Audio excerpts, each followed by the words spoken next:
I've had to do a lot of adapting this year because of COVID. We were allowed to sing in the beginning of the year, but there were a lot of rules. So we would limit our singing to half an hour at the most. We would make sure we were in a well-ventilated space, 2 meters apart at least, and wearing masks. The first big adjustment was like singing with masks and then finding a space in our building that was big enough and was available. So thankfully at our school we do have a theater, and so we often have used that space as our choir room. Well, how do you teach choir when you aren't allowed to sing? That's the question behind COVID Choir, a documentary that we just saw a clip from. And it was directed by a 16-year-old filmmaker from Winnipeg who turned the camera on his own classroom. Matthew Shoup joins me now to tell us more. Matthew, good morning. Thanks so much for being with us. Good morning. Thank you so much for having me on. Oh, Matthew, so you are a student at Garden City Colligate. Maybe some eagle-eyed viewers might have recognized this school there. Tell me kind of how you got the idea for this documentary. So there was this filmmaking challenge that I was selected to be a part of called the Gimme Some Truth. Well, it was part of the Gimme Some Truth Film Festival. It's called the Gimme 10 in 30 Challenge. So there was 10 of us selected, and we each had to make a documentary in 30 days. And the only rules were that it had to be done in 30 days, and it had to be 7 minutes long, no longer than 7 minutes. So that's a pretty tight time frame, Matthew. What kind of challenges did that present?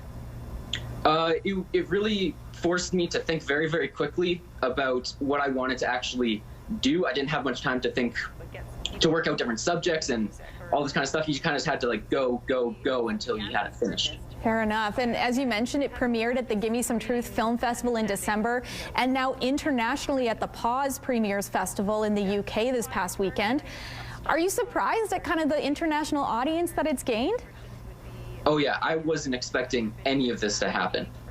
I was expecting it to be at that one festival, and then I would just like put it up onto YouTube, and then that would be it. But it's played at all these different festivals now, and yeah, that international premiere over the weekend went really, really well. It was only supposed to be up for 24 hours, but then it got extended for 4 days because of it was just so in demand. It was really exciting. Well, that's pretty amazing. And I understand you're going to kind of be expanding this film. What have you got planned? Yeah, so I'm going to expand this into a bigger project where we're going to look at all the different arts departments in GC and how they've all been impacted with choir. So we're going to look at theater, look at band, all these different things. It's really, really exciting. Well, and some Winnipeg Jets fans might recognize your choir teacher there, Stacey Nattrass Brown, who is, of course, also the Jets anthem singer. What was it like interviewing your teacher?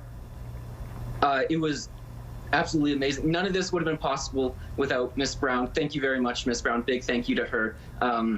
She was super, super helpful with even afterwards promoting it, but I just asked her, and she was really, really excited to be interviewed for it and really, really helpful through all of the process. Well, congratulations on such a success. Again, anyone who's interested in watching this film can find it on Matthew's YouTube channel, and we'll have a link on our website. Matthew, thanks so much for being with us, and congrats again. Thank you so much.